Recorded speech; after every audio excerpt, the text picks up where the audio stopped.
acesta. Se zice că mă prefac și că mint în tot ce scriu. Nu e așa. Eu pur și simplu simt cu imaginația. Nu-mi folosesc inima.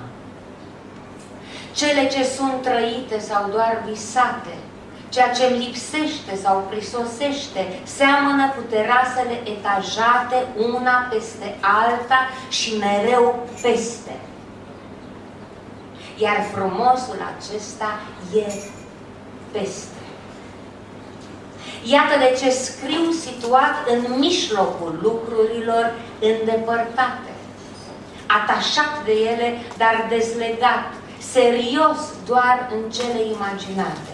Iar de simțit, simtă cel ce citește.